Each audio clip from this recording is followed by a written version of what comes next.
नाज़रीन अस्सलाम वालेकुम, आप देख रहे हैं 4 TV खबरनामा। आइए सबसे पहले देखते हैं सुर्खियां। तेलंगाना में 15,000 सरकारी मुलाजिमतों पर तकर्रुआत का फैसला, वज़ीर आला ने फाइल पर दस्तखत कर दिए।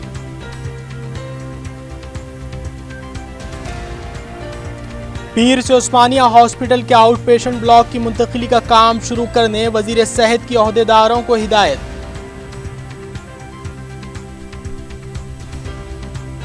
रियासत के मुख्तलिफ मसाइल पर मबाहिस के लिए अपोजिशन कांग्रेस ने असेंबली के खुसूसी इजलास की तलबी का किया मुतालबा।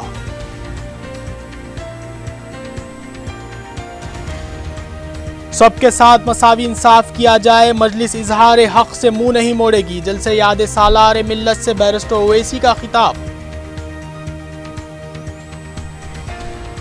पुलिस ने नेकलिस रोड पर बाइक रेसिंग करने वाले 76 नौजवानों को लिया हिरासत में।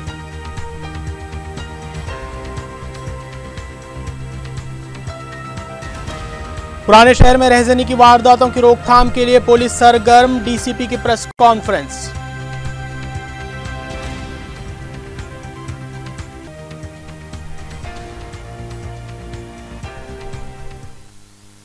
और अब देखते हैं खबरें तफसील से।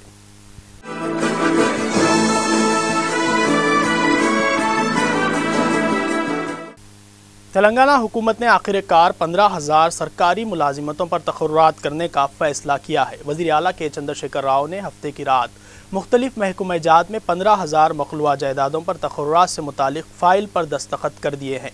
वज़ीर आला के दफ्तर से जारी नोट के मुताबिक महकमा पुलिस और फायर सर्विस में 8,000 जायदादों पर तकर्रुआत के लिए मंजूरी दी गई है, जिसके ज़रिए सब इंस्पेक्टर, कांस्टेबल और फायर सर्विसेज के जायदादों पर तकर्रुआत किए जाएंगे। इसी तरह महकमा बरखी में 2,601 जायदादों को मंजूरी दी गई है, जबकि दूसरे सरकारी महकमे में 4,300 जायदादों पर तेलंगाना पब्लिक सर्विस कमीशन के तहत तकर्रुआत किए जाएंगे। वज़ीर आला ने मुलाजिमतों के लिए हद उम्र को 34 साल से बढ़ाकर 44 साल कर दिया है और जोनल सतह पर तकर्रुआत माजी की तरह ही किए जाएंगे। तोहम परस्ती का शिकार वज़ीर आला के चंद्रशेखर राव करीब 1 माह के अरसे से सेक्रेटेरिएट से दूरी इख्तियार करते हुए कैंप ऑफिस से अपना काम काज कर रहे हैं। ऐसा महसूस होता है कि वज़ीर आला वाकई सेक्रेटेरिएट को मुंतकिल करने के लिए संजीदा है। सेक्रेटेरिएट में वज़ीर आला के कॉनवे के रास्ते की मरम्मत का काम भी मुकम्मल हो चुका है और बाबू दाखिले पर तामीराती काम अंजाम दिए जा रहे हैं। इसके बावजूद अहदेदार सेक्रेटेरिएट की मुंतकिली के मुख्तलिफ अराजियात का मायना कर रहे हैं। चेस्ट हॉस्पिटल के बाद बेगमपेट एयरपोर्ट, इसके बाद जिमखाना ग्राउंड से मुत्तसिल बैज ग्राउंड का भी सर्वे किया जा चुका है। ज़राए के मुताबिक वज़ीर आला बहुत जल्द दिल्ली का दौरा करते हुए इस आराजी को हासिल करने के लिए मरकज़ से नुमाइंदगी करेंगे। देखना यह है कि क्या सेक्रेटेरिएट के लिए यह आराजी हासिल करने में वज़ीर आला कामयाब होते हैं या फिर कोई और आराजी की तलाश की जाएगी। वज़ीर आला के चंद्रशेखर राव ने कहा है कि पंचायत राज निज़ाम को मुस्तहकम करने के लिए हुकूमत 15 अगस्त को ग्रामा ज्योति स्कीम का आगाज़ करेगी। CMO से जारी नोट के मुताबिक वज़ीर आला ने कहा कि ग्रामा ज्योति के तहत 25,000 करोड़ रुपए खर्च किए जाएंगे और ग्राम पंचायतों को आबादी के तनासुब के मुताबिक पंचायत की तरक्की के लिए हुकूमत 2 से 6 करोड़ रुपए फराम करेगी। वज़ीर आला ने बताया कि इस स्कीम के ज़रिए दही सतह पर तरक्की दी जाएगी और हर देहात को अपनी तरक्की के लिए मनसूबाबंदी की आज़ादी हासिल होगी। वज़ीर आला ने इस स्कीम के रहनुमायाना खतूत वज़ा करने के लिए वज़ीर पंचायत KT रामाराव की क़ियादत में काबीनी ज़िली कमेटी की भी तश्कील का फ़ैसला किया है। इस कमेटी में वज़ीर फ़ाइनेंस E राजेंद्र, वज़ीर आपाशी हरीश राव, वज़ीर ज़राअत P श्रीनिवास, वज़ीर जंगलात जोगी रामन्ना, वज़ीर इमारत व शवारे T नागेश्वर राव शामिल हैं। वज़ीर सेहत लक्ष्मा रेड्डी ने ओहदेदारों को हिदायत दी है कि उस्मानिया हॉस्पिटल के आउट पेशेंट ब्लॉक की मुंतकिली का काम पीर से शुरू करें। ज़राए के मुताबिक पहले मरहले में आउट पेशेंट ब्लॉक के जनरल मेडिसिन वार्ड के 100 बिस्तरों को फीवर हॉस्पिटल मुंतकिल किया जाएगा। वज़ीर मौसूफ ने ओहदेदारों से कहा है कि फीवर हॉस्पिटल में 100 बिस्तरों की मुंतकिली और इससे मुतालिक तमाम ज़रूरियात की फराहमी को यकीनी बनाएँ। पीर की रात तक 100 मरीज़ों को मुंतकिल करने के लिए एम्बुलेंसेस का इंतज़ाम किया जाएगा। वाज़ेह रहे कि लक्ष्मा रेड्डी 4 एरिया हॉस्पिटल के इंफ्रास्ट्रक्चर का जायज़ा भी ले चुके हैं और इन हॉस्पिटल में खाली जगहों की निशानदही करते हुए जितना जल्द हो सके इन इमारात में उस्मानिया दवाखाने के मरीज़ों की मुंतकिली के इंतज़ामात करने की हिदायत जारी की गई है ताकि दवाखाने उस्मानिया की खस्ता हाल इमारत को खाली करते हुए नई इमारत जल्द से जल्द तामीर की जा सके। नायब वजीर आला वजीर तालीम के श्रीहरि ने कहा है कि बहुत जल्द कॉन्ट्रैक्ट मुलाजिमीन को खुशखबरी दी जाएगी। एक प्रोग्राम में के श्रीहरि ने कहा कि हुकूमत स्कूल और कॉलेजेस को मुस्तहकम करने के मकसद से काम कर रही है। उन्होंने कहा कि इस सिलसिले में बहुत जल्द कॉन्ट्रैक्ट मुलाजिमीन को बाकायदा बनाने का भी फैसला लिया जाएगा और आइंदा तालीमी साल बाज़ जगहों पर KG तक PG स्कीम का भी तजुर्बा किया जाएगा। कांग्रेस लेजिस्लेचर पार्टी ने हुकूमत से मुतालबा किया है कि रियासत में जारी मुख्तलिफ मसाइल की यकसुई के लिए फ़ौरन असेंबली इजलास तलब किया जाए। असेंबली हॉल में कांग्रेस लेजिस्लेचर पार्टी के इजलास के बाद CLP सेक्रेटरी संपत कुमार ने कहा कि आपाशी projects Palamuru lift irrigation Pranahita Chevella Godavari Pushkaralu secretariat की मुंतकली, किसानों के कर्जेजात, किसानों की खुदकशी के वाक़यात, मेट्रो रेल के रुख की तब्दीली, उस्मानिया हॉस्पिटल की मुंतकली, नोट बराए वोट मामले जैसे कई मसाइल पर हुकूमत का वाज़े मौक़िफ़ नहीं है, इसलिए असेंबली इजलास को फौरी तलब किया जाए। इजलास में इंसदाद इन्हिराफ कानून के तहत अराकीन असेंबली के खिलाफ कार्रवाई के मामले में स्पीकर की खामोशी का मुजाहरा और अदालत की नोटिस के बाद भी स्पीकर की जानिब से किसी किस्म का रद्द अमल ज़ाहिर न होने पर मुत्तफ़िक़ा तौर पर यह फ़ैसला लिया गया है कि 4 या 5 दिन बाद स्पीकर से शिद्दत के साथ इस ज़िमन में नुमाइंदगी की जाएगी।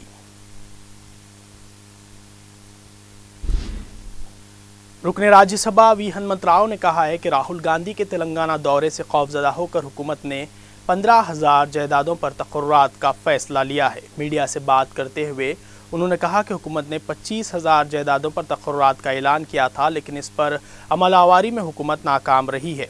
उन्होंने कहा कि उस्मानिया यूनिवर्सिटी के तलबा ने TRS की तायीद करने की गलती को महसूस कर लिया है और राहुल गांधी के दौरे से उनमें एक नया जोश पैदा हुआ है।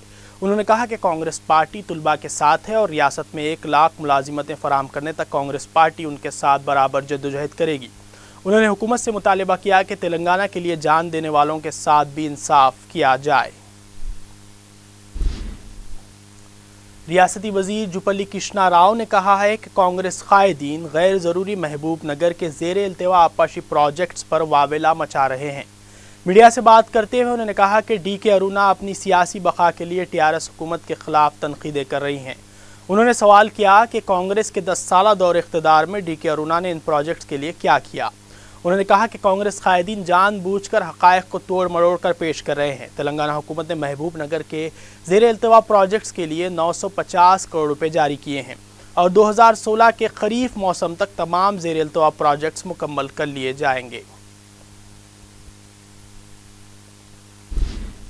रुकने असेंबली DK अरुणा ने कहा है कि पालेमूर लिफ्ट इरीगेशन प्रोजेक्ट 3 साल में अगर मुकम्मल ना किया गया तो KCR क्या अपनी नाक रगड़ेंगे।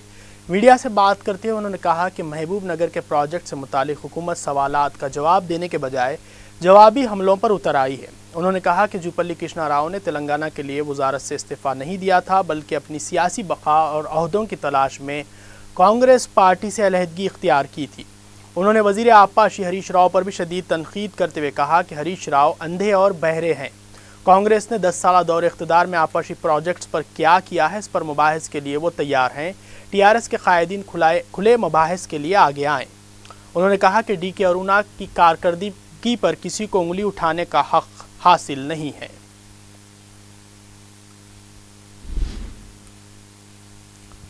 तेलुगु देशम कायद R चंद्रशेखर राव ने कहा है कि TRS हुकूमत की नाकामियों को तेलुगु देशम पर थोपना TRS की आदत बन चुकी है। मीडिया से बात करते हुए उन्होंने कहा कि TRS हुकूमत की गलत पॉलिसियों की वजह से रियासत की तरक्की ठप होने का इल्ज़ाम भी तेलुगु देशम पर थोपा जा रहा है। उन्होंने कहा कि TRS हुकूमत ये भूल चुकी है कि इसकी जिम्मेदारी रियासत के तमाम हलकों की तरक्की की है, लेकिन TRS हुकूमत अपोजिशन के हलकों को नज़रअंदाज करते हुए वहाँ के कायदीन पर दबाव डाल रही है कि अगर हल्के की तरक्की चाहते हैं तो वो TRS में शामिल हो जाएं।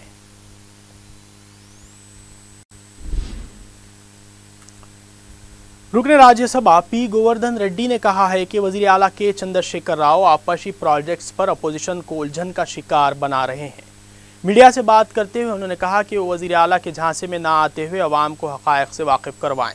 उन्होंने अपोजिशन जमातों को भी मशवरा दिया कि प्राहनीता चेवल्ला प्रोजेक्ट को कौमी दर्जा देने से मुतालिक अवाम को गुमराह ना किया जाए, क्योंकि ये प्रोजेक्ट्स मौजूदा डिज़ाइन के मुताबिक काबिल कबूल नहीं हैं। उन्होंने वज़ीर आला को मशवरा दिया कि नए प्रोजेक्ट्स पर तवज्जो देने के बजाय ज़ेर इल्तवा प्रोजेक्ट्स को जल्द से जल्द मुकम्मल करें। उन्होंने कहा कि पालेमूर लिफ्ट इरिगेशन प्रोजेक्ट TRS हुकूमत के 5 साला दौर में मुमकिन नहीं हुआ है।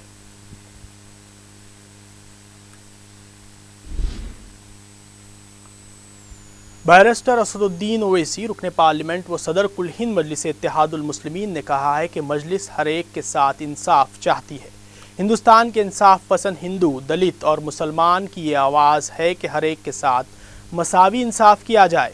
उन्होंने खिलवत मैदान पर जलसे याद सालारे मिल्लत से खिताब करते हुए याकूब मेमन की फांसी पर उनके रिमार्क्स पर हुए वावेले का जवाब देते हुए नामवर सहाफ़ी जगन्नाथ के आर्टिकल का हवाला दिया और कहा कि फर्स्ट पोस्ट के एडिटर का कहना है कि याकूब मेमन को फांसी दी गई तो ये कौमी सानेहा होगा। इस मुकदमे में अब जो हक़ाइक़ अवाम के सामने आ रहे हैं, इससे ये साबित हो गया है कि इस मुल्क का कानूनी निज़ाम नाकाम हो गया है। उन्होंने कहा कि याकूब मेमन को फांसी देना नाकाबिल फ़हम है। सदर मजलिस ने कहा कि बाबरी मस्जिद की शहादत भुलाई नहीं जा सकती और हम इंसाफ के लिए बराबर जद्दोजहद करते रहेंगे। हम अदालत के फैसले को मानते मेरे भाई, क्यों नहीं मानेंगे अदालत के फैसले को? मगर हम क्या बोल रहे? हम ये बोल रहे, फिर से दोहरा रहा हूं, टीवी वालों की बेनिफिट के लिए दोहरा रहा हूं, क्लियरिटी के लिए। मैं क्या कह रहा हूं?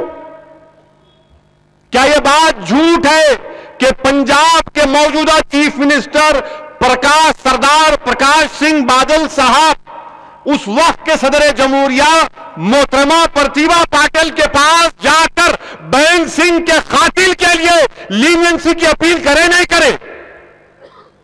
क्यों करे अगर वो कातिल है? सिटिंग चीफ मिनिस्टर को मारा हो बैंग सिंह को, मगर सिटिंग चीफ मिनिस्टर अब का जाके सदर जमहूरिया से कहता है कि बैंग सिंह के कातिल को माफ कर दो, राजौन्ना को माफ कर दो। वो एंटी नेशनल नहीं है, असदुद्दीन ओवैसी एंटी नेशनल है। अच्छा, उन्होंने दूध के धुले हुए है। याद रखो, ये तुम्हारा इंसाफ सही नहीं है। सिटिंग चीफ मिनिस्टर को मार दिए, आप मदद कर रहे। तमिलनाडु की मौजूदा चीफ मिनिस्टर के पास हिंदू अखबार की तस्वीर उठाकर देखो कि एक जो राजीव गांधी का कातिल है, उनकी मां मौजूदा चीफ मिनिस्टर से नमस्ते करके बोल रही मेरे बच्चे को बचा लो। अगर उस जगह पर असदुद्दीन की फोटो होती तो मुझे गोली मार देता कोई अब तक। कि कैसा तुम तायीद करो उसकी? ये तुम्हारा इंसाफ गलत है। तुम कातिलों की तायीद करोगे, तुम दहशतगर्दों की जाकर तायीद करोगे। मैं सिर्फ ये कह रहा हूं, इंसाफ करो तो तुम मुझे कटहरे में खड़ा कर देते।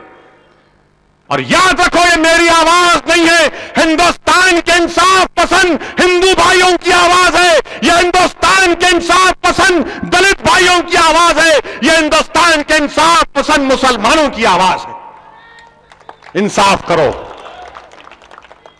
अगर वो करे तो ऑल राइट, हम करें तो not good. What is this? This is not good. आप करेंगे तो बहुत अच्छा, हम करेंगे तो नॉट गुड।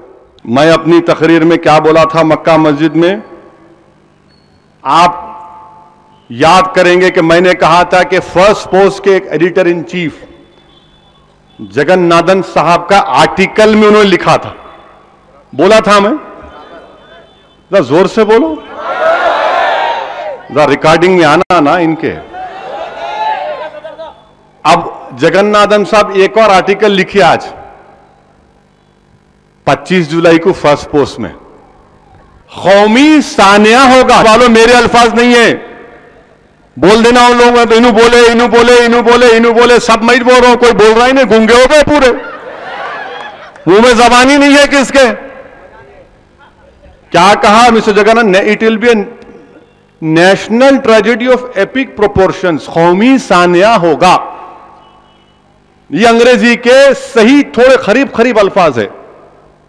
अगर याकूब मेमन को उसकी सजा देंगे 93 में, मेरे नहीं है, मेरे नहीं है, इन्हों बोल रहे मेरे को भी अच्छा लग रहा, मैं एग्री कर रहा हूं, जुर्म है। ये आर्टिकल में कहा। अब सेकेंड पैराग्राफ में उन्होंने बोलते कि फैक्ट्स नाउ इमर्जिंग और reemerging in the public domain show how badly the legal system has failed in Memons case. First paragraph के 3 लाइन, नए नए फैक्ट्स, नए नए सबूत सामने आ रहे आवाम में, पब्लिक डोमेन में, और ये बता रहे कि लीगल सिस्टम कैसा इस केस में फेल हुआ।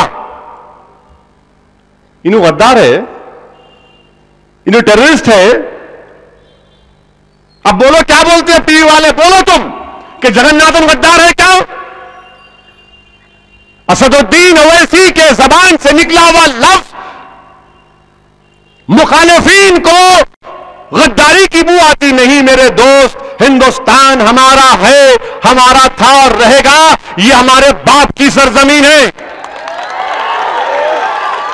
कोई अगर कहेगा कि नहीं हमारी मां की है, तो हम बोलेंगे हमारे बाप की भी है।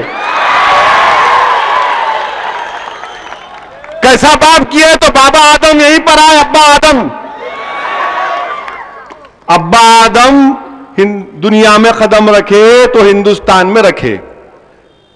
तो अब्बा के सरजमीन पर अब्बा की जायदाद में कोई उंगली कर सकता? आप सामने आ जाते, क्यों मेरे बाप की जगह आई है, क्या समझा? हमारे बाप का मुल्क है ये जगन्नाथन साहब ने लिखा। फिर कहा एक लेटर बी रामन साहब ने। बी रामन कौन थे? इंटेलिजेंस के चीफ थे। हिंदुस्तान की जो एक्सटर्नल एजेंसी रॉ है, RAW, research and analysis wing के पाकिस्तानी डेस्क के इंचार्ज थे रामन साहब मरहूम। और वो ये बंबई के ब्लास्ट के इन्वेस्टिगेशन में बहुत बड़ा किया, इतना बड़ा किया कि रामन साहब ने अपने आर्टिकल में लिखा कि उस वक्त के वजीर आजम नरसिम्हा राव ने इनको शाबाशी दी, का अच्छा काम किया। तो रामन साहब का लेटर छपा। रामन साहब ने क्या लिखा कि यकीनन मेमन फैमिली के लोग बम ब्लास्ट में मुलविस थे, मैं भी मानता हूं थे। टाइगर मेमन, अय्यूब मेमन मुलविस थे, मैं भी मानता हूं। फिर उसमें यह भी लिखते कि फांसी की सजा, the Memons who deserve to be hanged are Tiger and Ayub who are still in Pakistan as ISI protectees. Yes, we also agree. और बोलते कि ये असल सरगने थे, टाइगर और अय्यूब। इन्होंने मुंबई का ब्लास्ट किया, बिल्कुल। और याकूब जो था वो भाइयों के साथ आ गया होगा, मगर बड़ा रोल उन लोगों का, ये रामन साहब। और ये भी लिखते, he was not the man who should deserve the maximum punishment for the suffering of those who died in the 93 blast. कि मैक्सिमम पनिशमेंट याकूब को नहीं मिलना था। रामन साहब लिख रहे, मेरे भाई अब मैं क्या बोलूं। याद रखो, हमारे साथ हमारे हिंदू भाई भी हैं जो ना इंसाफ का मुतालबा कर रहे हैं। हमारे साथ हमारे दलित भाई भी हैं। ये लड़ाई हमको सबको साथ मिलकर लड़नी चाहिए इंसाफ की। अगर कोई मुखालिफ मंजलिस को या मेरे से दुश्मनी जिसको अगर ये कहेगा कि तुम खाली उसकी बात कर रहे, मैं तुमसे वादा कर रहा हूं खुदा की कसम, अगर कोई रामलू से भी नाइंसाफी होगी तो असदुद्दीन ओवैसी लड़ेगा अकेला उसके लिए इंशाअल्लाह ताला। मैं फर्क नहीं करूंगा। इंसाफ अगर करना है तो अल्लाह हमसे कह रहा है कि इंसाफ करो। अल्लाह दुनिया से फरमा रहा है, मुसलमानों से नहीं फरमा रहा कि इंसाफ करो। ये इंसाफ करना है मेरे अजीज दोस्तों, मजहब को देखकर नहीं, इंसाफ करना है। इंसाफ होना जरूरी है। और फिर जगन्नाथ साहब गैर जरूरी के मेरे को परेशान कर दिए। जगन्नाथ साहब क्या लिखे कि ये बड़ा सानिया होगा अगर खाली एक सियासतदान, वो भी मुस्लिम सियासतदान, असदुद्दीन ओवैसी MIM का अगर वो इसकी तारीफ करेगा तो बड़ा सानिया होगा, तमाम सेकुलर पार्टियां क्यों खामोश बैठी हुई? ये जगन्नाथ साहब का है। महाराष्ट्र के मुख्तलिफ इलाकों मुमरा, थाने और भीवंडी के एक वफ्द ने दारुसलाम पहुंचकर कायद मुक़न्ना अकबरुद्दीन ओवैसी से मुलाकात करके ईद की मुबारकबाद पेश की। इस मौके पर रुकन असेंबली बाइकला वारिस पठान और गफ्फार खादरी भी मौजूद थे।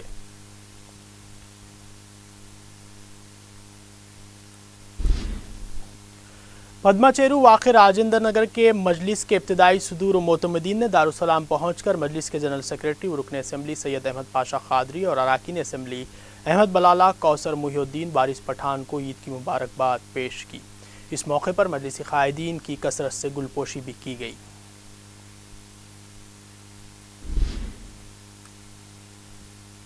ये खबर इंतहाई अफसोस के साथ सुनाई जा रही है कि ACB के DG AK खान के वालिद साबिक IAS ऑफिसर अब्दुल करीम खान का इंतकाल हो गया।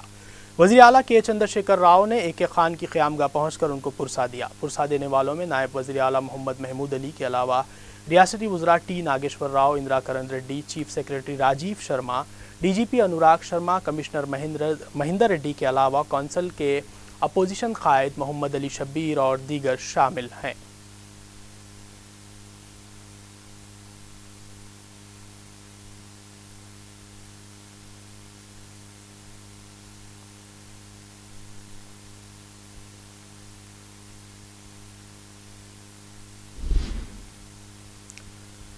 पुलिस ने नेकलेस रोड पर बाइक रेसिंग करने वाले 76 नौजवानों को हिरासत में लिया है। पुलिस ने इनकी बाइक्स को भी जब्त कर लिया। बाद-ए-अज़ां इन नौजवानों के वालिदैन को पुलिस स्टेशन तलब किया गया और उनकी मौजूदगी में पुलिस ने उनकी नौजवानों की काउंसलिंग की। तातील के दौरान ये नौजवान गंडीपेट इलाके में बाइक रेसिंग किया करते थे, ताहम मुकामी अफराद और चहल कदमी करने वालों की शिकायत पर पुलिस ने गंडीपेट इलाके में बाइक रेसिंग पर निगाह रखनी शुरू कर दी, जिसके बाद इन नौजवानों ने नेकलेस रोड का रुख किया। इन नौजवानों की खतरनाक बाइक रेसिंग की शिकायत नेकलेस रोड पर चहल कदम करने वाले ने पुलिस वालों से की, जिसके बाद पुलिस ने नेकलेस रोड पर बाइक रेसिंग के खिलाफ मुहिम चलाते हुए इन नौजवानों को हिरासत में लिया और उनकी बाइक्स को जब्त कर लिया।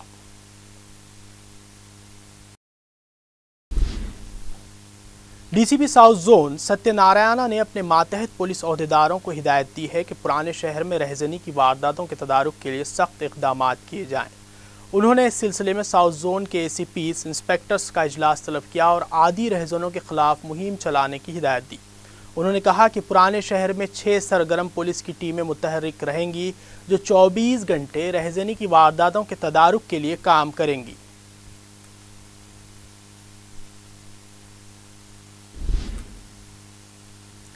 ऑपरेशन मुस्कान के तहत गोपालपुरम पुलिस की कार्रवाई में बाजियाब किए गए बच्चों को अपने आबाई वतन रवाना किया गया। पुलिस ने 100 से ज़ायद बच्चों को बिहार जाने वाली ट्रेन में सवार करवाया।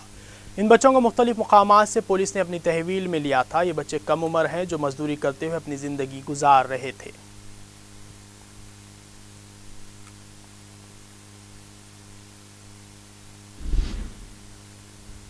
छतरी नाका पुलिस को 2 नामालूम नाशें दस्तियाब हुई हैं, जिसमें एक औरत और एक मर्द की नाश है। इनकी उम्रें करीब 40 साल बताई गई हैं। छतरी नाका पुलिस ने केस दर्ज करके नाश को पोस्टमार्टम के लिए उस्मानिया दवाखाना मुंतकिल करके तहकीकात शुरू कर दी है।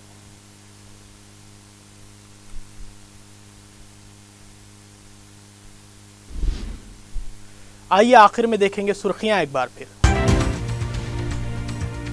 तेलंगाना में 15,000 सरकारी मुलाजिमतों पर तकर्रुरात का फैसला, वज़ीर आला ने फाइल पर दस्तखत कर दिए।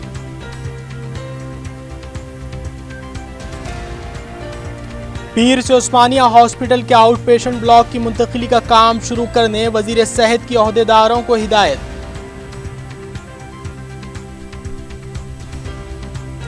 रियासत के मुख्तलिफ मसाइल पर मबाहिस के लिए अपोजिशन कांग्रेस ने असेंबली के खुसूसी इजलास की तलबी का किया मुतालिबा।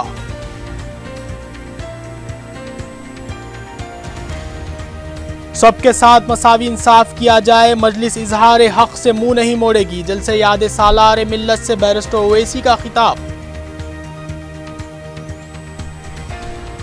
पुलिस ने नेकलेस रोड पर बाइक रेसिंग करने वाले 76 नौजवानों को लिया हिरासत में।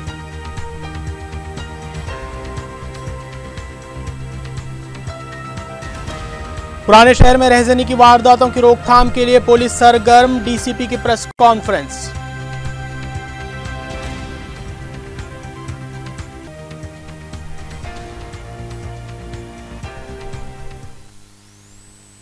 यह था आज का खबरनामा। नसीर गयास और 4 टीवी की पूरी टीम को दीजिए इजाजत। खुदा हाफिज।